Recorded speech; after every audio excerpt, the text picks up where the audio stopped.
mudah dimengerti karena hasilnya itu dalam bentuk persentase.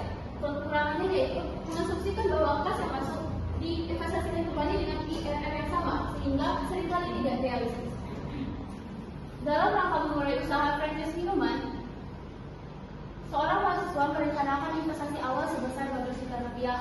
Usaha ini diprediksi memiliki umur ekonomi selama 12 bulan. Mulai bulan kedua sampai dengan bulan ke-12, mahasiswa tersebut menghasilkan 4 juta per bulannya. Mulai bulan ke-1 sampai dengan bulan ke-12, dikeluarkan biaya sebesar 500.000 per bulannya. Di akhir bulan ke-12, peralatan dan boot bisa dijual kembali seharga 5 juta rupiah. Pada bulan ke-6, ada bonus dari pusat franchise atau langsung sebesar 3 juta rupiah. Pada bulan ke-7 diperkirakan ada biaya servis peralatan sebesar 1 juta rupiah. Evaluasilah rencana tersebut dengan metode IRR jika suku bunga pinjaman modal adalah berikut adalah hasilnya. Investasi awalnya sebesar 12 juta rupiah, annual benefitnya 4 juta rupiah dari bulan ke-2 sampai bulan ke-12, annual costnya yaitu 500.000 rupiah dari bulan ke-1 sampai dengan bulan ke-12. Lumsum terjadi pada bulan ke-6 yaitu sebesar 3 juta rupiah dan overhaul terjadi pada bulan ke-7 sebesar 1 juta rupiah. Jika MARRI itu sama dengan 20%, PWB-nya itu sebesar 15.988.789 dan PWC-nya itu sebesar 2.498.700.000.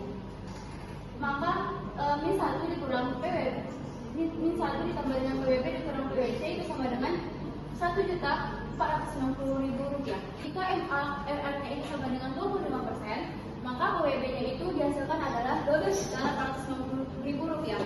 Dan PWC-nya itu adalah 2.072.000 rupiah. NPV yang didapat adalah minus 1.243.250.000 rupiah. Biasanya nggak sih?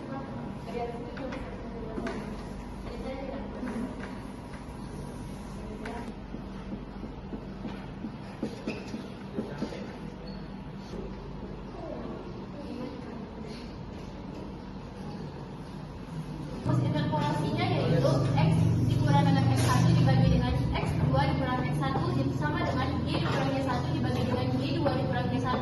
Nah, dimasukkanlah nilai dari X1-nya itu sebesar 20, X2-nya itu 25, serta Y1-nya itu sebesar 1.490.089 dan Y2-nya itu sebesar 1.243.250. Nah, hasil yang didapat yaitu 0 kurang dengan 1.490.089 itu adalah minus 1.490.089 dibagi dengan minus 2.733.339. X dikurang dengan 20 dibagi dengan 5 sama dengan 0,5451. Ini sama-sama dihilangkan minusnya. Lalu X dikurang dengan 20 sama dengan 0,5451 dikali dengan 5, hasilnya 2,7257.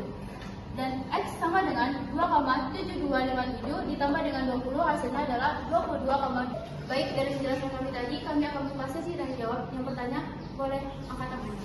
Saya ingin bertanya, perkenalkan nama saya Ari Malukita dengan NIM 2503096, saya dari kelompok 2. Saya ingin bertanya, tadi kan udah dapat nih jawaban dari 20%. Kenapa itu harus dicari lagi 25%-nya? Kenapa harus 2 kali kayak gitu? Saya akan menjawab pertanyaan dari Pita, di mana soalnya kenapa persennya dibuat 2 kali yaitu 25 dan 20%. Itu karena dalam penghitungan IRR kita harus mencari NPV dengan nilai negatif dan nilai positif untuk mencari nilai NPV sama dengan 0. Perkenalkan, nama saya Aida Zahari Siregar, NIM 2503091 dari kelompok 3. Bagaimana kriteria pengambilan keputusan menggunakan IRR?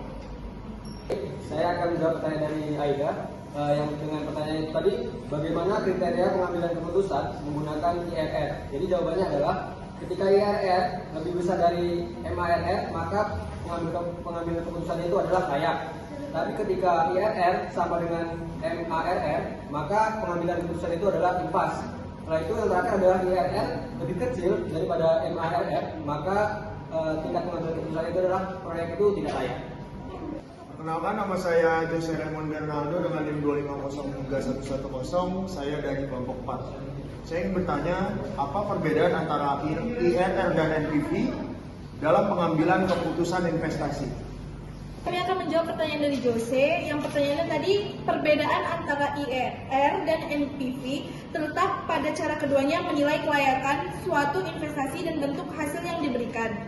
IRR adalah tingkat pengambilan dalam persen yang membuat nilai NPV sama dengan 0. Jadi IRR menunjukkan seberapa besar keuntungan relatif dari suatu proyek.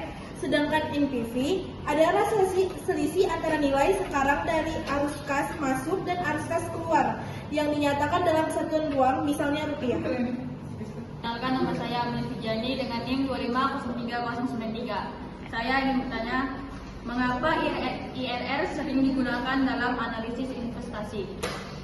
Baiklah, saya di sini akan menjawab pertanyaan dari saudari Amelia dengan pertanyaan, mengapa IRR sering digunakan dalam analisis investasi? Karena IRR dinyatakan dalam bentuk persen, sehingga mudah dipahami dan dibandingkan dengan suku bunga atau tingkat keuntungan lainnya. Kami dari kelompok 5 yang tadi sudah menjelaskan tentang internal rate of return. Mohon maaf bila ada kesalahan. Sekian. Wassalamualaikum warahmatullahi wabarakatuh.